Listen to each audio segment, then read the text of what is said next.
الحمدللہ ہم اپنی منزل کی طرف جا رہے ہیں اور انشاءاللہ کل ہمارا قرآن مکمل ہو جائے گا۔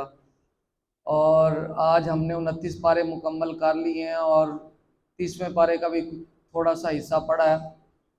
اور آج پڑھتے ہوئے دو لگاتار صورتوں میں دو آیتیں ایسی آئیں کہ جو بڑی حیران کن آیتیں تھیں اور بڑی ہی ہمارے لیے ایک لمحہ فکریہ ہے ان آیتوں میں۔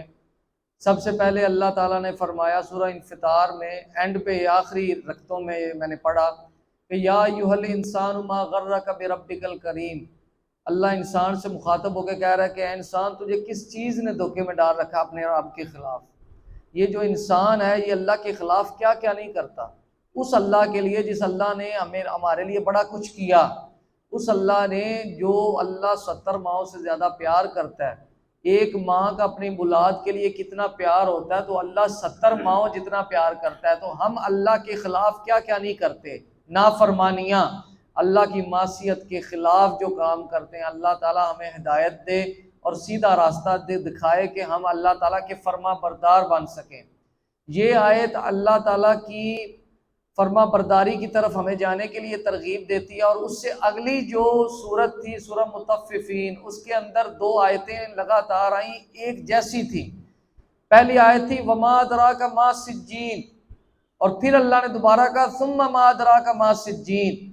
سجین جو ہے یہ عربی میں قید خانے کو کہتے ہیں، اور جہنم میں ایک جگہ ہے۔ میں آج تک جتنے بھی میں نے درس دیے میں نے آج تک ایسی کوئی بات نہیں کی، لیکن آج میں یہ جان بوجھ کر کر رہا ہوں، اس لیے کر رہا ہوں کہ یہ بھی اللہ نے قرآن میں اتاری آیتیں، یہ بھی اللہ نے بات کرنے کے لیے اتاری۔ کچھ لوگ کہتے ہیں کہ بس اللہ کی رحمت بیان کی جائے، بس اللہ تعالیٰ جو ہے غفور ہے، رحیم ہے، لیکن یہ یاد رکھنا چاہیے کہ اللہ کے جو 99 نام ہیں ان میں سے ایک نام منتقم بھی ہے۔ منتقم کا مطلب ہے بدلہ لینے والا۔ تو اللہ تعالیٰ کی ذات جو ہے وہ، اللہ نے ہمیں یہ سب کچھ بتا دیا ہے، راستے بتا دیے ہیں، دکھا دیے ہیں، ہم پھر بھی نافرمانیاں کرتے ہیں۔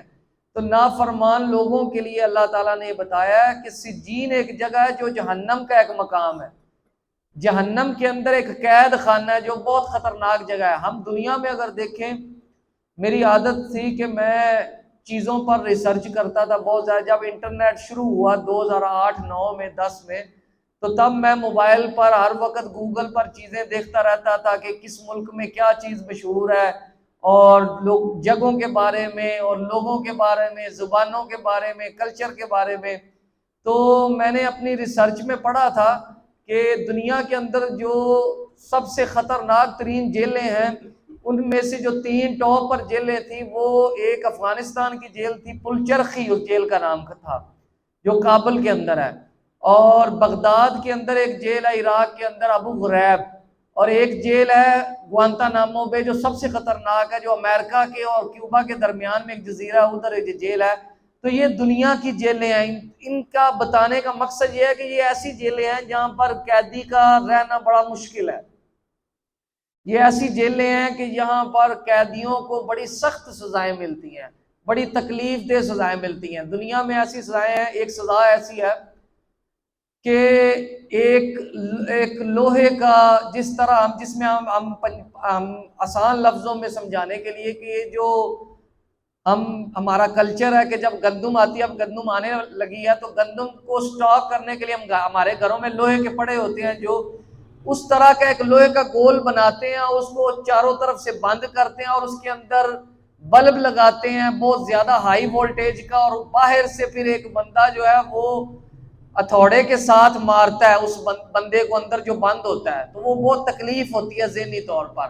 تو یہ میں ایک صرف بتا رہا ہوں کہ یہ دنیا کی سزائیں ہیں۔ ہم انسان ماچس کی جو ماچس کی آگ ہے، اس کے آگے ہم انگلی رکھ دیں تو ہمارے لیے بڑی تکلیف ہوتی ہے، ہم وہ آگ برداشت نہیں کر سکتے۔ تو یہ جو جہنم ہے، یہ جہنم بڑی خطرناک ہے۔ تو اللہ نے یہ جو جنت بنانے کے لیے راستے بتائے ہیں، وہ راستوں پر چلنا بہت ضروری ہے، ان راستوں پر عمل کرنا بہت ضروری ہے۔ یہ جو نمازیں ہم پڑھ رہے ہیں، یہ نمازیں عید کے بعد بھی ایسے ہی فرض ہیں۔ میں اکثر کہتا ہوں، یہ شاید آج یہ بھی میرا آخری درس ہے اس سال کا، کل کیونکہ مولانا صاحب درس کریں گے ختم القرآن پہ، تو میں یہ آخری درس، ہمیشہ میں آخری درس میں ایک بات کہتا ہوں اور آج بھی کہہ رہا ہوں کہ میں نے ہمیشہ اپنی زندگی میں مشاہدہ کیا ہے کہ جو عید والے دن کی نماز ہے فجر کی، وہ بڑی مشکل نماز ہوتی ہے، اور عید سے اگلے دن بھی جو ٹرو والا دن ہے وہ فجر کی نماز بڑی ایسی نماز، کیونکہ ہم رمضان میں سارے رمضان میں فجر کی نمازیں سحری کر کے پڑھ رہے ہوتے ہیں، تو عید والے دن کی نماز آپ دیکھیں گے کہ بہت کم لوگ پڑھتے ہیں فجر کی، اور اس سے اگلے دن بھی بہت کم لوگ پڑھتے ہیں۔ تو یہ ہمارے لیے سبق ہے۔ سب سے پہلے آج نماز کے بارے میں پڑھا ہے، قالوا لم نک من المصلین، وہ جہنمیوں سے پوچھیں کہ کون سی چیز تمہیں ادھر لے، انہوں نے کہا ہم نماز نہیں پڑھتے تھے۔ تو سب سے پہلا نماز ہے، میں اس لیے یہ بتا رہا ہوں کہ سب سے پہلی نماز ہے۔ ایک بہت بری قسم ہے لوگوں کی، جہنم کا آج میں تذکرہ کر رہا ہوں تو اس لیے میں یہ باتیں کر رہا ہوں، ایک بڑی بری قسم ہے لوگوں کی، ایک گروہ ہے بڑا برا جو کہتا ہے کہ یار ہم مسلمان ہیں، سزا کے بعد تو جنت میں چلے ہی جائیں گے۔ یہ بڑی خطرناک سوچ ہے، یہ بڑی بری سوچ ہے، یہ بڑی ضعیف سوچ ہے، یہ بڑی گندی سوچ ہے، یہ بڑی گھٹیا سوچ ہے، اور یہ اکثر لوگوں کی سوچ ہے۔ ہمیں اللہ ایسا بنا دے کہ ہم ڈائریکٹ جنت میں جائیں، ہم نہیں جہنم کا عذاب دیکھ سکتے، سہ نہیں سکتے۔ میں اکثر اللہ تعالیٰ سے باتیں کرتا ہوں، میں کل پرسوں بھی سوچ رہا تھا، اور میں پھر اکثر بیٹھا بیٹھا سوچ رہا، میں یا اللہ وہ کیسی زندگی ہوئی جو ختم ہی نہیں ہو رہی۔ آپ غور کریں، ختم ہی نہیں ہو رہی۔ آپ غور کریں کہ ہم کیا سودا اللہ سے کر رہے ہیں، یہ کتنا بڑا جوا ہے جو ہم کھیل رہے ہیں برائیاں کر کے۔ اللہ ہمیں ہدایت دے دے، ہم سیدھے راستے پر چل جائیں، اور ہمیں اللہ نمازی بنا دے، اللہ ہمیں اپنا فرما بردار بنا دے۔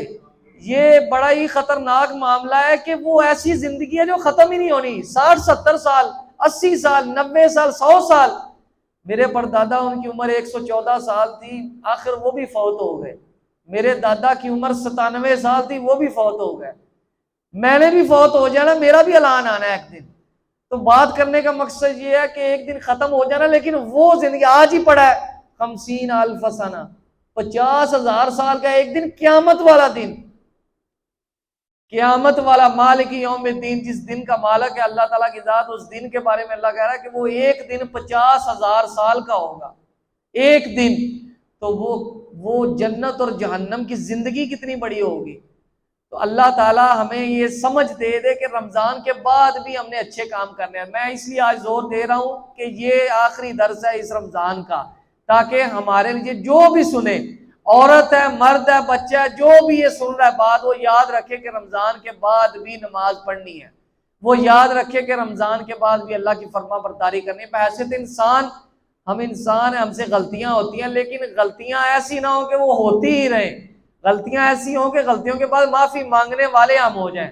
اللہ ہمیں معاف کر دے، اور ہمارے جو اعمال ہیں جو رمضان میں ہم نے کیے ہیں، ہمارا قیام، ہمارا صدقات، ہمارے روزے، سب اللہ عبادتیں قبول و منظور فرمائے۔ وآخر دعوانا الحمدللہ رب العالمین۔